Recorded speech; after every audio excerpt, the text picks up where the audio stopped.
Alhamdulillahirabbil alamin. Assalamualaikum warahmatullahi wabarakatuh. Sampurasun wargi dulur baraya sadayana tepang dangu di sareng simkuring Mang Ian Kidemang Gunung Halu tia geningan anu manis anu kempot anu mempesonanya anu pangkasepna sa Jawa Barat ceuk ma eta oge. Dina acara anu maneh nyaeta Dongeng Sunda. Dongeng zaman kiwari ala kiwari anu nyarioskeun lalakon kahirupan mangsa bihari atanapi kabaheulaan. Kumaha dararamang palawargi sadayana atau mugi aya dina ginanjar kawilujengan rahayu berkah salamet amin ya Allah ya rabbal alamin. Dina waktos ieu simkuring sijaneraskeun hanca anu katunda dina pedaran dongeng anu judulna Jumad Kasarat bagian anu katilu karya Kang Cepi Setiawan atanapi Kang Ari Salse. Kumaha salajengna ieu lalakon Jumade nya ulah kamana-mana tetap manco di channel YouTube-na Kidemang Gunung Halu. Namung satacana dilajeng kade ulah hilap anu teu can subscribe kana YouTube-na Kidemang Gunung Halu mangga di subscribe heula supados tiasa saking notifikasi kanggo satiap jejer carita anu salajengna oge nu sanesna. Anu parantos subscribe-na simkuring ngahaturkeun deui nuhun laksa ketika bingahan atuh mugi asing tiasa janten rencang anu ngahibur ka palawargi sadayana nya. Kanggo ibu-ibu bari masaknya sekikerohna, kang bapak-bapak bari nyantai nyikopai udud samsai ngabaheuhai di tepasnya ngabayangkeun nu bohay. Oge di padamelanana di tempat konveksinya bari ngajait motong obrasna, di tempat cukur asgarna nya, terus di pasar, di pabrik, di kantor, di perjalanan bari nyupiran, pokona mah kum kadulu-dulu nu aya di lumur baraya nu aya di kota oge di pangumbaraan kumargi teu sakedik wargi-wargi urang nu aya di luar daerah bahkan di luar negerinya sok mararanco dina dongeng Sunda Mang Ian teh rencang damel landong katineung cenah. Oge ulah di skipnya iklanna, ulah hilap di like di komen palawarganya komen da bager meh nyambung silaturahminya nu teu komen budugnya. Sareng saumpamina ngaros kahibur ku pedaran dongeng simkuring teras hayung apresiasi tiasa kena nomor dana ieu nya sabaraha we saikhlasna 2000 we etang-etang parkir wewes kamu meser kuota nya meh tiasa ngupload tiasa live. Langkung raos disambungkeun kana speaker aktif palawargi sadayana ngagleger nya raos jadi asa dongeng baheula.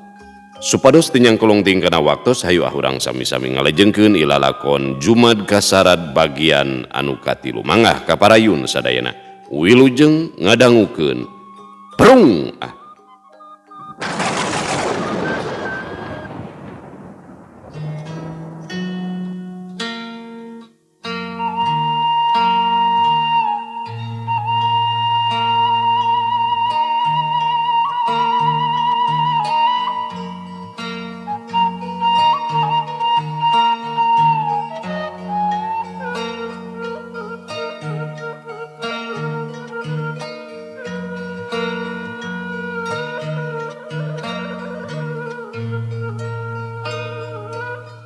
Cag urang tuna heula anu kajadian di alam siluman, urang bawa ieu carita ka alam pawenangan nyaeta ka alam manusa.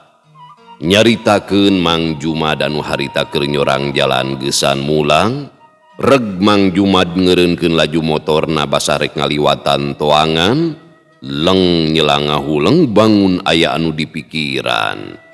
Pok ngageurentes sajeroning hatena. Sabenerna mah unggal ngaliwat kapal bah dieu teh sok ukurayeun. Komo wanci geus rek sareupna kieu mah. Padahal ukur kapangaruhan ku beja wungkul. Kituna teh bari keukeuh nyeklan setang nahan gasangkan teu paeh dumadakan. Panonna rutret kasabudeureun anu kabeneran kaayaanana keur tiiseun. Sanggeus kitu geuleuyeung dibawa deui maju, gas motor dikeker ngarah gancang ngaliwatan tempat anu ceuk beja mah kasebutna sanget. Dikenca katuhun jalan rembet tangkal karinyuh jeung rungkun saliara, ditukangeun rungkun rajeg kakayon anu geus jaranggotan, tangkal kiara ngarampi dagtur bangkotan, cakueum hieum tiiseun. geus kawentar yen toangan cikahuripan maestu ninggeuman, ceuk beja anu sumebar jeung dipercaya mangrupa tempat ngageugeuhna para siluman. Cekit Mang Jumad ngadadak ngerem, rong heap sageus sidik aya monyet anu ngudupung di tengaheun jalan. Hadena teu kageleng kaburu eureun sok sanajan ban hareupna mah geus rek adek kana awakna. Jurut Mang Jumad turun sanggeus merenahkeun motorna, serog nyampeurkeun. Tobat teuing. Hadena keke paeh kitu ieu teh.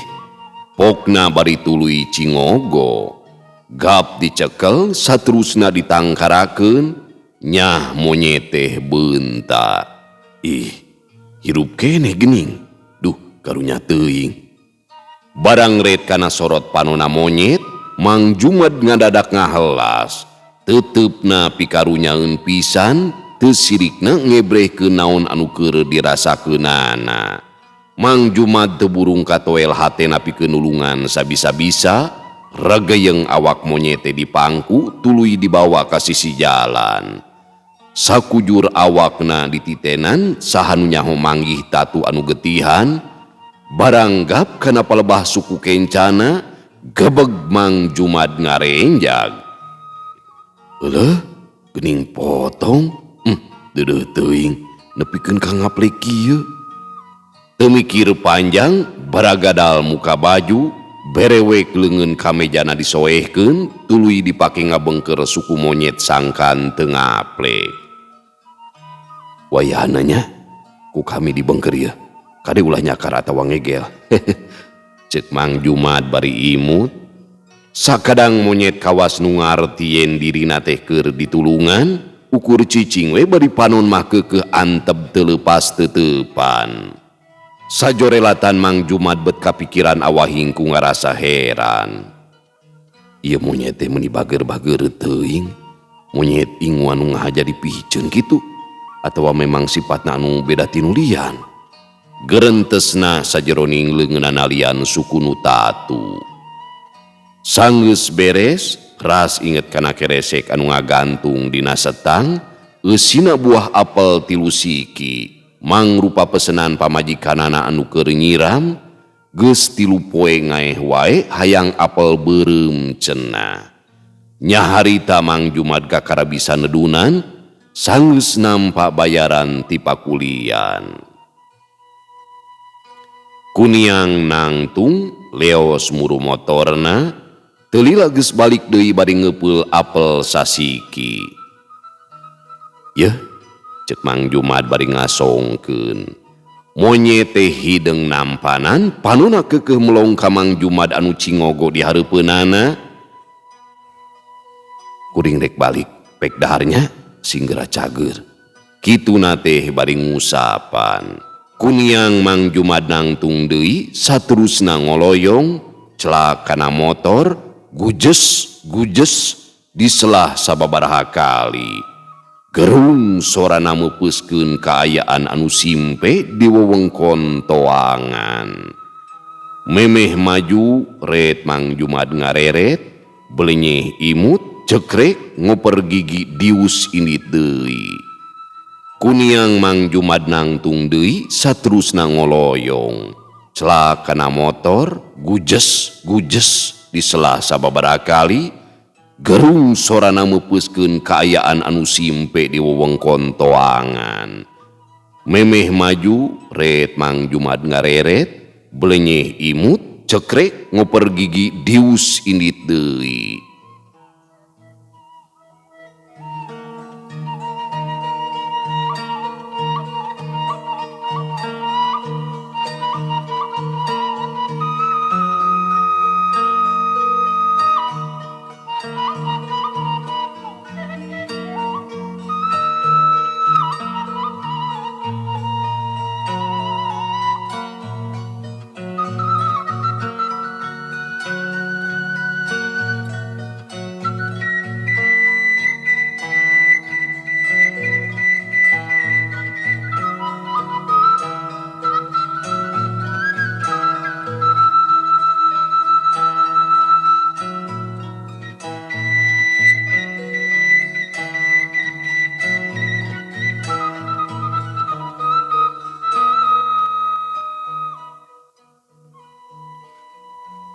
Barasat kila telila disusul ku jelegerna suara guludug anu ngaweuhan, bumi alam tangka ender sakedapan.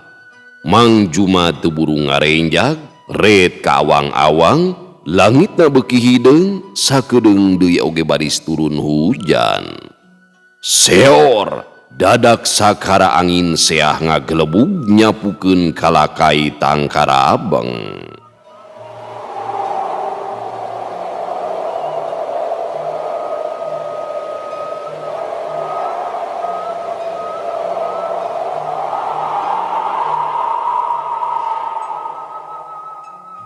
Ulah waka turun hujan Gusti ah. Mang Jumat ngagerendeng tapi leungeun katuhuna metot gas sangkan leuwih gancang. Hanjakal pisan hujan teh bangun anu teu bisa dibadamian, breg ayeg-ayegan kawas anu dicicikeun jaba angin nebak ka itung tarik pisan. Tetempoan tepati sidik alatan kerepna cihujan, Mang Jumat kalah beuki ngabedol gas motor dume hayangeun buru-buru nepi ka imahna. Apes di palebah pengkolan motorna ngagaleong alatan incak waled anu mimiti naek ka jalan, seret rieg gibeg motor teh gagaleongan, Mang Jumat weweuleuh-weuhan. Alatan geus teu bisa ngadali, akhirna Mang Jumat teh kaaclengkeun, kalayang gedebut tarangna neunggar aspal dumeh ti kusruk. Kusek les teu inget di bumi alam. Getih ngalei tina tarang, motor nyang saya dina gawir. Ku kabeneran Haji Umar anu tas iang hasil tatanen ngaliwat ka palebah dinya, basa nempo aya nu nangkarak di tengah jalan teh, manehna reuwas ka bina-bina. Odon hula jang, gancang turun, hayu urang tulungan itu. Pokna bari ngareret ka Asep anu keur nyupiran. Mangga pak, duh karunya teuing nya jigana manincak jalan anu leueur. Temal Asep bari tuluy ngeureunkeun mobilna. Haji Umar kiki cipritan nerak hujan, baranggog. Jumat, Gusti nu Agung, geuning maneh ieu teh? Pokna ngaguyah-guyah awak anu ngabebengkang, saterusna ngagero supirna anu masih kene aya di jero mobil. Sep, gancang ka dieu Sep, bantuan mangku si Jumat dieu. Asep haget muru. Kang Jumat, duh karunya teuing nya.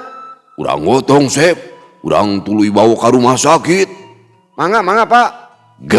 Gep ragayeng Mang Jumat anu keur kapiuhan digotong kuduaan. Dupi motorna kumaha pak? Asep nanya ke Haji Umar. Kun bae di dinya, kun sina dicokot ku si Hendi. Cuang telepon heula. Ceuk Haji Umar bari nyokot HP anu ngagoler dina dashboard. Muhun atuh pami kitu mah. Saterusna mah Mang Jumat dibawa ka rumah sakit. Sapaparat jalan, Haji Umar teu oleh ngareretan, hatena teu puguh rasa, pipikiranna napungpeng teuing ka mana. Aya kamelang anu ngadadak ngeuntepan, inggis bisi rempan sugan, dumeh Mang Jumat teu sadar-sadar sanajan geus ditalek sababaraha balenan. Nepi kanu dituju, Mang Jumat dipindahkeun kana blangkar, saterusna dibawa asup ka rohangan IGD ninggalkeun Haji Umar anu hari weus-weus nelpon Mang Sarkim, RT di lemurna sangkan gerangi beran kulawargana Mang Jumat. Di jero rohangan IGD Mang Jumat tempes-empes, ketug jajantungna masih kene aya najan laun karasana basa dites ku dokter nu harita kabeneran bagian jaga. Beres dipariksa, dokter ngoloyong ninggalkeun rohangan, kulutrak muka panto, barang bray bre Haji Umar keur ngajanteng we binarung pasemon pinu kabingung. Kumaha dok? Menurut hasil diagnosa sementara, pasien kemungkinan mengalami koma, tapi kita lihat saja perkembangannya. Cek dokter bari imut. Koma? Jumat? Temal Haji Umar. Betul pak, mari ke ruangan saya dulu. Baik dok. Di luaran rumah sakit hujan geus raat, cai ngeyemeng di palataran, susukan anu aya di gigireun bangunan katempo tarik ngamalirna jabaning kiru pacampur jeung runta. Sedengkeun di jero rohangan IGD, Mang Jumad ngulisik alatan hawar-hawar ngadenge suara talapok kuda, les ilang teu kapireng. Tapi teu lila kadenge deui sorana beuki eces. Nyah beunta, breh lalangit warna bodas, panuna gular giler nitenan sabudeureun. Ari kuring aya di mana ieu teh? Gerentesna, keke, moal kitu ieu teh di rumah sakit. Mang Jumad muniang tuluy luak dieuk bari keukeuh rutret, barang nempo ka belah kenca kasampak aya suster anu keur nukangan. Suster, dupi abdi teh kunaon? Mang Jumad nanya. Anu ditanya teu malire, kalah ongko-ongko we meresan urut obat jeung suntikan. Mang Jumad nanya deui bari jeung sorana leuwih tarik. Suster, ieu teh rumah sakit mananya? Tapi keukeuh suster teh teu nembalan, samalah tuluy ngoloyong muru lomari anu di sisi rohangan. Ditanya tehnya, pokna deui binarung keheul. Sabot keur kitu, sora talapok kuda teh kadenge deui, beuki didengekeun beuki ngadeuketan, gebeg Mang Jumad ngarenjag, sajongjonan mah ngahuleng. Duh, eta sora kuda, meni eces pisan. Tapi asa piraku teuing mah nya aya kuda los-los ka jero rumah sakit sagala. Ret deui ka suster anu geus diuk nyang hareupan meja, pok Mang Jumad nanya deui. Dupi suster teu ngadangung sora kuda? Keur anungan sakitu kalina, pananya Mang Jumad teh tetep teu diwaro, suster anteng we kutak ketik dina komputer bari nempoan catetan. Kletu, sora talapok kuda beuki deukeut pisan, reg eureun percis di luareun rohangan. Ngarasa panasaran Mang Jumad teh nguniang bari kukulutus, ditanya teh meuni teu nembalan. Cenah bari koloyong muru panto. Barang dibuka, gebeg Mang Jumad reuwas ka cida, kasampak di hareupeunana aya kuda anu hireung meles, ret kanunung tuna, lalaki sembada dina dangdanan prajurit karajaan zaman baheula. Haturan wilujeng wengi sun. Eta lalaki ngabagea kawuh ajrih ti rengku-rengku. Saha anjeun? Ceuk Mang Jumad nanya, awakna ngeleper. Nu pangkeun nami abdi Sanggaraga, senopati utusan ti karajaan Wanaloka. Ngahaja dongkap ka payunun salira wireh ngemban tugas ti Sinuhun. Wengi ieu keneh salira diantos ka sumpinganana. Mangga sun. Temalna bari nunjuk ku jempol sangkan tunggang kuda. Keke, naon maksudna ieu teh? Teu ngarti kuring mah. Mang Jumad nembal bari pasemon kasieun. Mangga dihaturanan sun. Mung jeung barina ge kuring mah moal rek sailu-iluna. Bawiraos salira ngiring supados teu hemeng, mangga dihaturanan. Sanggaraga keukeuh ngajak indit. Ngilu ka mana atuh? Pokona mah embung Cek Mang Jumad unur-unuran. Ngiring sareng abdi kanggo nepangan Sinuhun. Embung jiga itu. Pokona mah kami mah moal rek milu. Serog Sanggaraga beuki ngadeuketan, sorot panuna antep mencerong Mang Jumad anu beuki unur-unuran. Gep leungeun Mang Jumad dicekel pageuna keranan. Dadak sakara leketei Mang Jumad di ujug-ujug leuleus, saterusna nyang saya kana tembok. Sanggaraga haget ngaleupaskeun leungeunna, laju dipake ngusap beungeut jeung niup mun-munanana Mang Jumad. Korejat, Mang Jumad ngadadak jag-jag deui. Belenyeh Sanggaraga imut.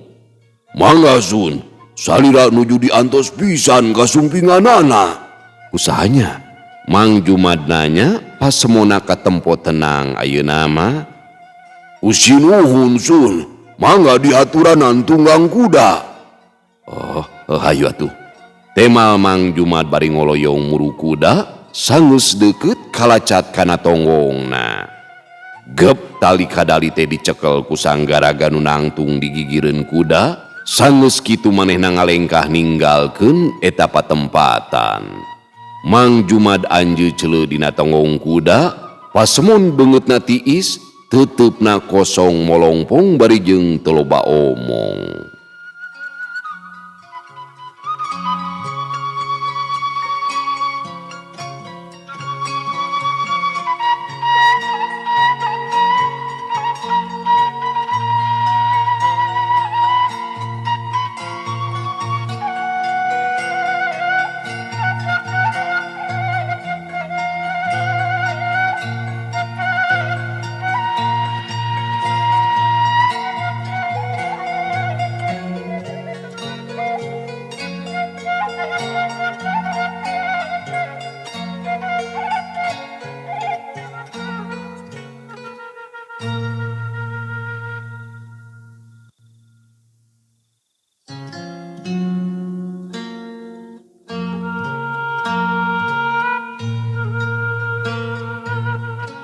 Peuting beuki jempling, hujan di luareun rumah sakit anu geus lilaraat teh ngadadak turun deui ting paralak.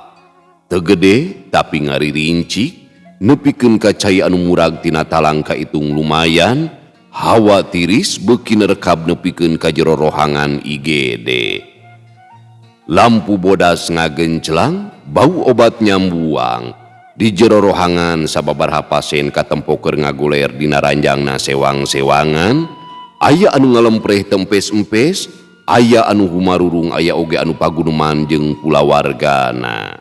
Sedengkeun di rohangan IGD, Mang Jumad ngabebengkang, tarangna dibengker perban, dina leungeunna jarum impus geus kapasang, monitor jantung sorana kadenge antare pisan. Tet mangrupa tangara yen Mang Jumad teh masih keneh nyawaan, sok sanajan dina kayaan teu inget di bumi alam. Susterna keukeuh nyang hareupan komputer, anteng nulis laporan, teu ieuh nyahoeun Mang Jumad anu nangkarak dina ranjang teh Sukmana geus ninggalkeun raga dibawa indit ku Senopati ti Karajaan Wanaloka. Hawa di jero rohangan IGD ngadadak karasa leuwih tiris tibatan samemehna. Sadar kana kaayaan, suster haget nyokot remote AC, klik naikeun suhuna, song remote diteuneun deui, tapi dumadakan lampu rohangan teh kekereuceuman. Susterna rungah ringe, pet pareum brai hurung deui. Ngarasa aya nu aneh, kuniang cengkat laju ngaleos muru ka rohangan sejen rek nepungan patugas elektrik sangkan mariksa lampu listrik. Pak Indra, punten sakedap, cing pamarioskeun lampu di rohangan IGD-nya. Kumaha kitu sus? Pareum? Indra malik nanya ka suster anu ngajanteng di hareupeun Panto. Tadi tika kerejepan teras pareum, nanging teu lami hurung deui. Oh, mangga, cikan urang parios. Barang anjog, lampu masih keneh caang, ngarasa panasaran Indra tunga-tengoni tenan bohlam. Srog suster ngadeuketan. Kumaha Pak Indra? Ari katinggalan mah sae keneh sus, nanging supados yakin mah urang gentos we bohlam nanya. Rasana mah kitu Pak Indra. Kiatu sakedap, abdi ngabantuan heula bohlam nanya. Tekung silila geus ngurunyung deui di baturan ku sobatna nu ngajingjing lampu emergensi, kalayan sigep duanana tuluy ngaganti bohlam. Atosus, ceuk Indra bari ngasupkeun bohlam kana kantong. Atur nuhun nya Pak. Walon suster kawuh imut. Sami-sami mangga di kantong sus. Kituna teh bari terus ngoloyong.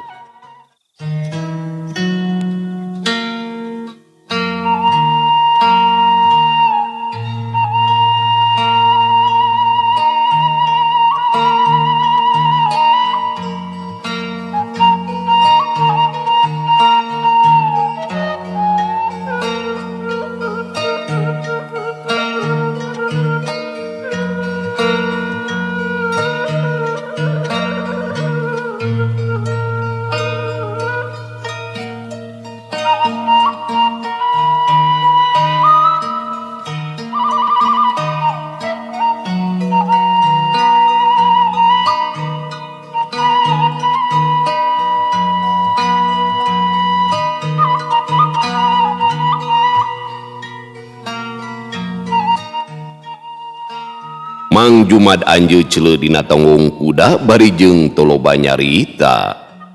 Teu sawatara lila ti harita sajongjonan olohok bengong basa kuda anu ditungtun teh dibawa ka hareupeun lawang guha. Ret kasanggaraga anu leumpang bari nungtun kuda anu direret malik neuteub belenyeh maledog ku imut bari pok nyarita. Teu kedah hariwang seun. Keun, da moalna naon ieu? Wayah nanya, margi ieu jalan hiji-hijina supados enggal dugi. Mang Jumad teu nembalan, tapi sirahna teu burung ungeuk nandakeun mere jawaban. Sup ka jero guha, mimitina mah masih loba keneh anu katempo, tuluy remeng-remeng akhirna mah greup poek sanggeus majuna beuki jero. Kotoprak, kotoprak, sora talapo kuda ngaweuhan. Di jero guha anu mredong karasana tiis pisan, cai rembes tina dingding kenca jeung katuhu, sakapeung kadenge oge cikaracak anu nyak celakan ninggang batu. Mang Jumad keukeuh ngabetem teuing naon anu aya dina pikiranana. Dina hiji kasempetan ngadadak curing hak awahing reuwaseun pisan basa ngadenge aya sora sato anu ngepak jangjang. Pok sanggaraga nyarita, "Kalong eta maseun." "Oh, sugan teh naon?" temal Mang Jumad. "Tuh geuning, biwir guha tos katinggal." Sanggaraga nyarita sanggeus katempo caang di tempat anu masih keneh anggang. Kuda ditungtun leuwih gancang, akhirna brai padang jinglang.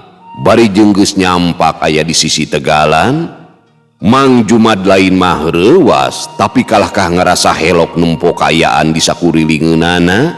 Panonna ngulincer nitenan kaayaan, bangun anu teu percaya kana tetempoan sorangan. Alam anu asri hempak di hareupeunana, hejo ngemplok ngampar satungtung deuleu. Di palebah landeuh aya walungan anu caina herang ngagenyas, bentukna jiga oray anu keur ngaleor ti girang kahilirkeun. Kalan-kalan boborelakan nalika beungeut cai kasorot panon poe anu manceran. Angin nebak ngahiliwir nyeor ti lamping pasir muru kalebak, matak seger kana awak. Ti kajauhan kapireng sora manuk patembalan jiga nu ngahaja mirig endahna kaayaan.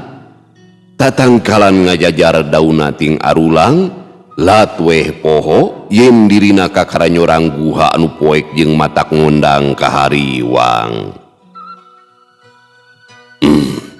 Saumur-umur nyunyuhun hulu asa kakara ningali kaendah anu saperti kieu. Mang Jumad ngagerendeng. Sanggaraga ukur keom nempo Mang Jumad anu hookeun teh. "Hapunten anu kasuhun, rupina urang kedah neraskeun deui lalampahan seun." "Sabenerna betah keneh, tapi nya teu naon. Hayu atuh," temal Mang Jumad bari panonna mah keukeuh rutret. Kuda ditungtun deui, majuna laun meulah tegalan. Sanggeus sawatara waktu, akhirna anjog ka hareupeun bates karajaan. Di sisi-sisina aya 4 gulang-gulang anu keur jaga kawuh samapta ku pakarang. Waalaikumsalam Mbah Anyun. Tep-tep layarna share nya share. Najan keuretan beungeutna salangar, tapi basa nampak kadatangan Mang Jumad anu dibarengan ku senopatihna mah nu jaga teh ngadadak tungkul nembongkeun sikep mika hormat. Di alam dunia ge aya mun nepotisme mah nya, namun urang deukeut jeung pejabat sesuatu gitu. Dicemput ku polisi, dikawal sanajan urang pasisian ge nya bari nu ngundangna sesuatu. "Tamu agung ieu mah Lur," ceuk Sanggaraga. "Haturan Wilujeng Sumping mangga dihaturanan lebet," temal salah saurang gulang-gulang. "Kumaha aman?" "Aman sun, teh nying kene oge teu aya hal anu matak nyurigakeun." Alus, tapi kade ulah kajongjonan teuingnya. Tetep kudu caringcing pageuh kancing saring set pageuh iket. Jeung deui eta pakarang, omat ulah tinggaleun. Teu kapino damel Sun, diestokeun pisan. Gatu ari kitu mah. Kami rek tuluy ka karaton. Unyuk sumangga Sun. Sup kajerueun bates, beuki maju beuki asup ka pilemburan, jeung beuki rame ku jelema anu balawiri di jalan. Imah ngajajar najan pada pam rada. Imah ngajajar najan rada paanggang, sarua bentukna sarua tohagana. Mang Jumad ngarasa heran nepikeun ka talag tolog lir hayam panyambungan, red kasakur jalma nu aya, sanggeus teungeut dititenan, Mang Jumad kakara sadar meh sakabeh lalaki anu katempo teh marake pangsi hideung, kitu deui awewena di kabaya hideung, sarua hideungna jeung samping anu nembongkeun bitis. Unggal jalma nu nempo ka dirina pating rarandeg bilang mere pangajen ku cara muka dudukui bari jeung tungkul. Mang Jumad males ku ungeuk sajeroning hatena haben tumanya. Ari kuring rek dibawa ka mana? Jeung naha deui nya? Unggal nu panggibet nepikeun karengkuh kitu. Padahal nya dianggap saha atuh ari kuring nepikeun ka dipihurmat sagala. Lain atoh, tapi balaka we nepikeun ka danget ieu teh bener-bener teu ngarti. Barang red ka pelebah kenca, pok Mang Jumad nyarita. Heupeula sakedeung, sanggaraga teu baha, reg eureum, jurut Mang Jumad turun, srog nyampeurkeun anu ngajanteng bari tungkul di kencaeun jalan. Di, mane ieu teh? Ceuk Mang Jumad nanya bari nepak beuncing anu keur tungkul. Sukardi lalaunan tangga, barang bre, gebeg manehna teu buru ngarenjag. Mad, mane eta teh? Ceuk Sukardi bari haget ngarangkul. Ieu kami. Meni lawas dilawas di. Beb Mang Jumad ngadadak ngeureunkeun omongan, saterusna ngudar rangkulan. Ke, nah geuning maneh oge bet aya di dieu. Apaan maneh teh geus? Mang Jumad teu kebat nyarita, tayuhna mah teu wasa lamun kudu nyebutkeun geus pae. Nya Mad, ayeuna mah kuring aya di dieu. Walon Sukardi ngaharu. Teu ngarti dekah. Ampurannya, apaan maneh teh geus maot ling? Tapi naha ayeuna bet bisa panggih di dieu? Atuh ari kitu mah dewek oge sarua meureunnya di. Beda maneh Mamad. Ieu teh salah nulisna. Naha kudu nama jadi nahan. Beda maneh Mamad. Beda kumaha, apaan ieu buktina? Mang Jumad beuki teu ngarti. Sok we tuturkeun, engke oge bakal nyaho naon pangna bisa aya di dieu. Alus milik maneh Mamad. Teuing keukeut teu ngarti dekah mah. Keke. Bener kitu ieu tetempoan teh. Itu geuning siga Ceyuyun urang Ciherang teh. Sedengkeun anu ditunjuk kalah ngabalieur, laju ngelesed saturusna indit rurusuhan. Nya bener, malah si Ius oge aya di dieu Mad. Si Ius banar sapi anu paeh basa alatan. Mang Jumad geus teu kebat deui. Heueuh nu paeh tabrakan teh geuningan. Temal Sukardi. Beuh, atuh ari kieu carana mah dewek teh geus paeh di. Acan maneh Mamad, sing percaya ka uing. Maneh mah ayana di dieu teh alesanana beda. Beda kumaha? Moal pati-pati aya di dieu lamun dewek hirup keneh mah atuh di. Ceuk Mang Jumad ngalim, teu ngalimba mah kitu. Beda kumaha? Moal pati-pati aya di dieu lamun dewek hirup keneh mah atuh di. Ceuk Mang Jumad ngalimba. Sabenerna uing ge teu ngarti naon pangna maneh aya di dieu, tapi uing yakin maneh mah hirup keneh teu cara uing jeung nulian. Sabot keur pada ngahuleng, serog sanggaraga ngadeuketan Mang Jumad. Mangga Sun, salira parantos diantosan pisan. Mang Jumad keukeuh ngajanteng bari pasemon kawas nu bingung. Jigmad, da moal naon ieu geura? Ceuk Sukardi seret mundur bari jeung tungkul.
Gancangna carita, Mang Jumad anu dipapagkeun ku Senopati Sanggaraga teges anjog di jero karaton, unjuk sembah kapihatur Gusti Prabu.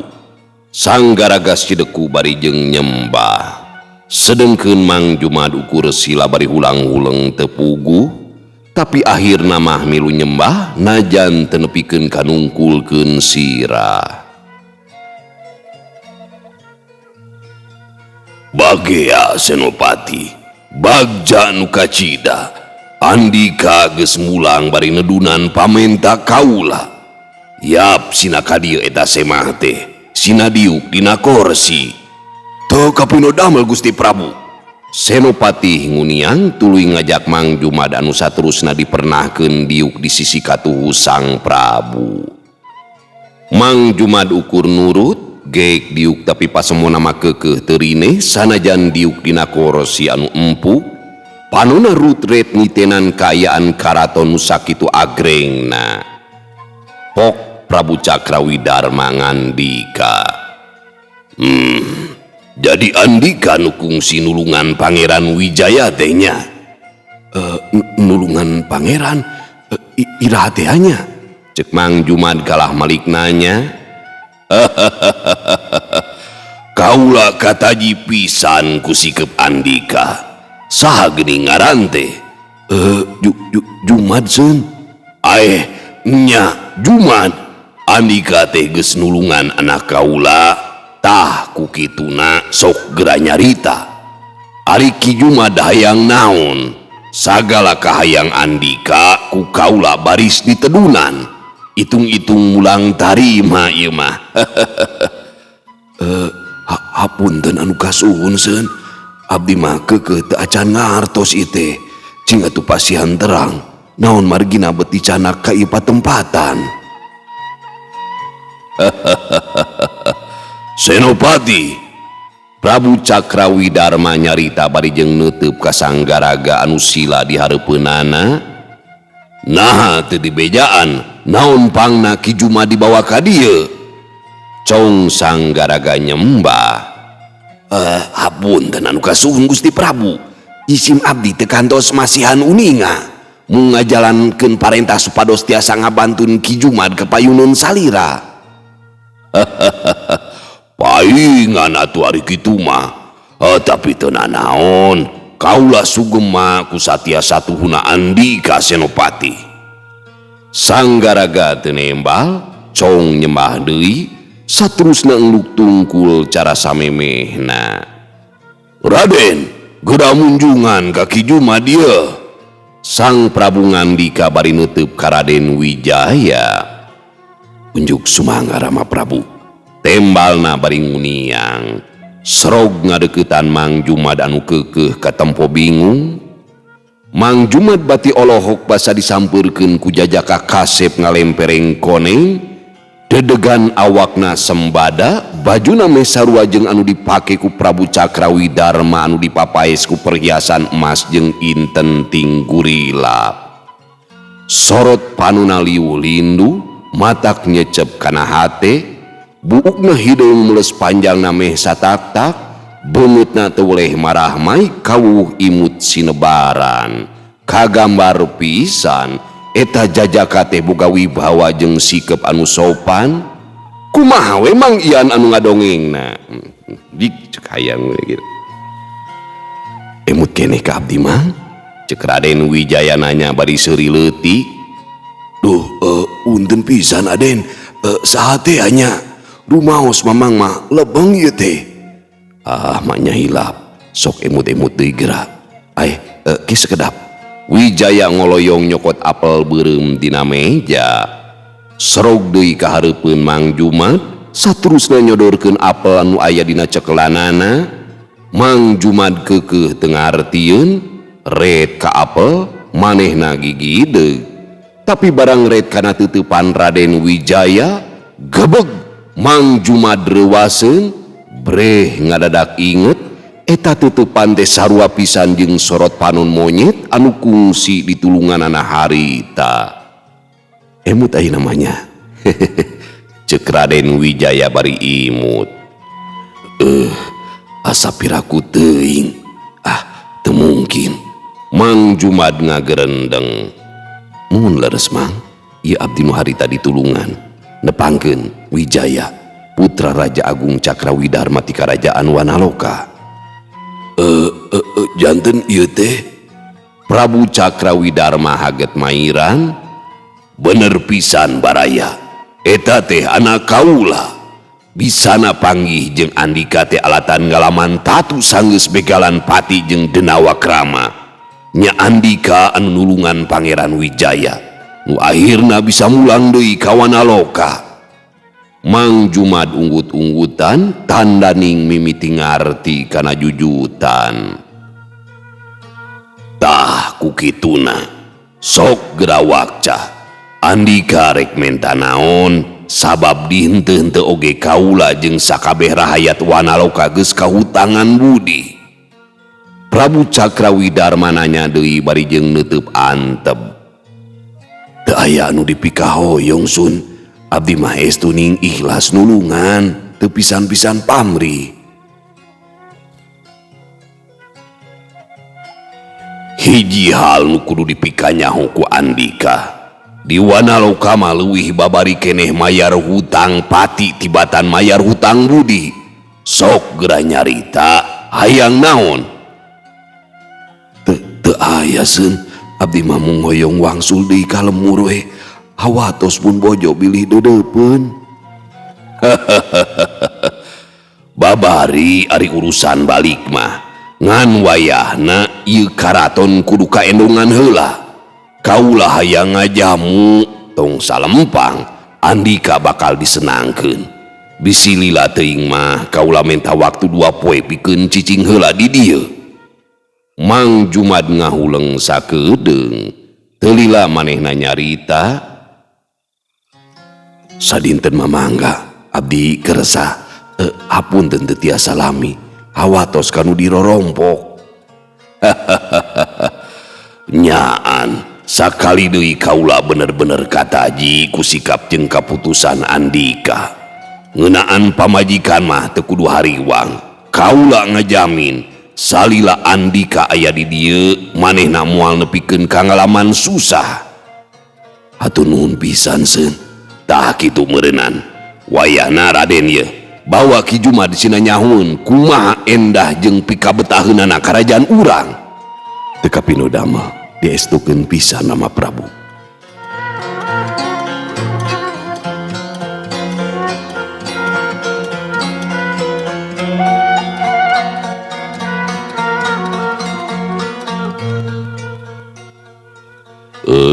Pamiarsa sadayana, waktosna parantos teu nyekapan deui giningannya.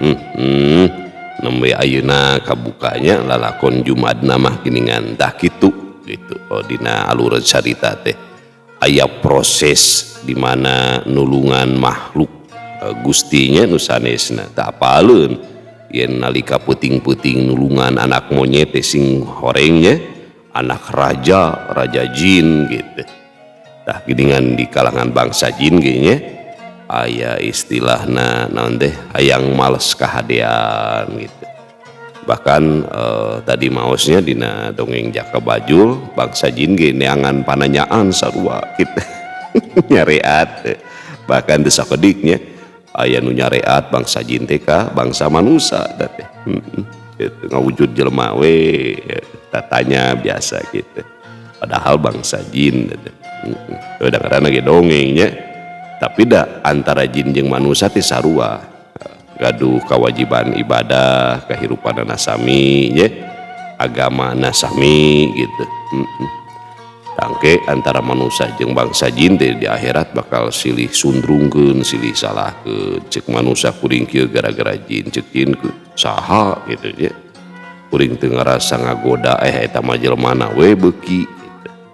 Aya ayatna nya gitu sakitu palawargi sadayana anu kapihatur pamugia ieu lalakon Jumat Gasara sing janten pepeling kang urang pikeun mikanyaah papada makhluk Gusti naon wae kitu nya pikanyaah bahkan akina Prabu Siliwangi nyaeta Prabu Niskalawastu Kancana salah sawios ajaranna teh nyaeta tarekat Kanilarang Sariti nyaeta kudu mikanyaah ngabagjakeun ngabungahkeun sakabeh makhluk Gusti timimiti uteuk tong walang taga batu tanah nu ditincak hawa nu diisepnya sasatuan tatangkalan jeung sajabana bungahkeun bagjakeun di mana urang cicing kabeh ngarasa sugema dirawat kahirupan teh ku urang tah kitu di mana urang sok ngabagjakeun makhluk Gusti nu sanesna mangka sakabeh makhluk bakal ngabagjakeun ka urang sadayana sabalikna lamun jalma resep ngaruksak alam nya